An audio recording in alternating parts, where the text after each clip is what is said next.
Hoje vamos falar sobre memória. E a forma mais fácil de você gerar uma memória é associando com emoções, já que é assim que o nosso cérebro funciona. Quando você tenta lembrar de alguma coisa, você não consegue acessar um HD e olhar assim, eu quero essa memória específica. O que acontece é que a nossa memória é dividida em várias partes do nosso cérebro e cada uma contribui com um pedacinho, com um fragmento do que é essa memória quando a gente tenta lembrar. E nesse momento em que a gente está recordando, a gente junta essas partes que cada pedaço do cérebro contribui e forma uma imagem na nossa cabeça, do qual a gente associa como se fosse a memória exata do que a gente tem, mas não é exatamente assim. Então, na hora de você gerar uma memória, tenta associar com algum tipo de sentimento, como por exemplo os comerciais da Parmalat antigamente usavam aqueles animaizinhos, bebês fantasiados de animal, e aquilo gerava muito afeto. Você ficava com muita memória por causa daquilo, enquanto que propagandas que não te causaram emoção nenhuma ficam esquecidas para sempre. Gente, outra coisa irresistível para o cérebro são provas.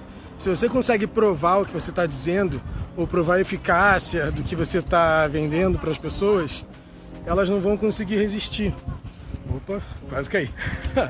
Elas não vão conseguir resistir porque é verdade, você tem uma prova de que aquilo funciona. Então isso torna mais difícil, pelo menos, de resistir do que se você não tiver prova nenhuma.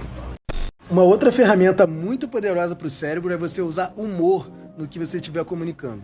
O humor atrai o cérebro humano por ser uma forma de obter prazer de maneira bem simples. E quando você consegue inserir humor em um contexto que não necessariamente deveria ter humor, você tem um adicional dentro do que você estiver comunicando. Neurotipe de hoje, cores. É uma coisa muito comum de ser utilizada no marketing há muitos anos já. E até bem antes da própria neurociência ou do neuromarketing fazer parte desse universo de publicidade de produtos. Mas as cores são fundamentais para você transmitir algum tipo de intenção ou alguma identidade também ficar bem marcada.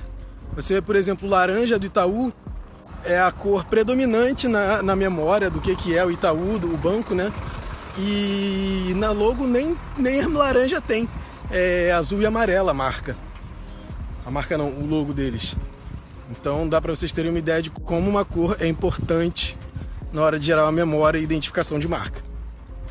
Uma das dicas mais importantes para quem estiver trabalhando com neurociência ou quiser começar a usar neurociência no marketing ou no design é usar imagens apetitivas, entender o que são imagens apetitivas e imagens repulsivas. Em termos gerais, significa que existem algumas imagens que são atrativas para o ser humano, as que envolvem pele, sexo, esportes radicais, todas elas são apetitivas, enquanto que você pode encontrar outras que são repulsivas, como as que estão no fundo do cigarro, que mostram sofrimento, dor e coisas do tipo. Então, a simples associação de um produto com uma imagem ou uma ideia com uma imagem pode mudar completamente a percepção dele para o cliente. O medo também é uma ferramenta poderosa para estimular o cérebro a tomar alguma atitude, alguma ação. As emoções são as responsáveis por manter a gente vivo, basicamente. São reações do corpo aos neurotransmissores que estão sendo liberados na corrente sanguínea. E por causa disso, a gente sempre vai buscar se manter seguro. E quando você utiliza medo na sua estratégia, como por exemplo, medo de bater o carro ou do perrengue que vai ser para resolver alguma situação, quando você vende uma solução aliada a tirar o medo das pessoas, mesmo que você tenha criado esse medo, é uma maneira muito simples e muito poderosa de fazer com que a pessoa consuma de você.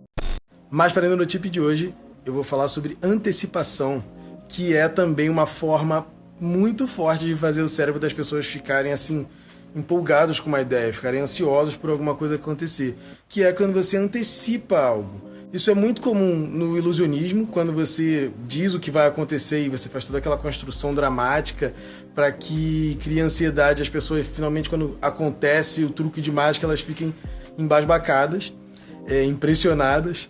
E também é muito utilizado no marketing, quando você vai avisando que vai acontecer alguma coisa, as pessoas vão ficando na expectativa de ver qual é o resultado daquela campanha toda. Eu mesmo apliquei isso agora com uma publicação do vídeo que eu vou lançar no domingo, que são 4 mulheres do design gráfico. E eu gerei um pouco de antecipação com isso, botando aquela figurinha de contagem de tempo regressiva. E já tá chegando, em breve vocês vão ver qual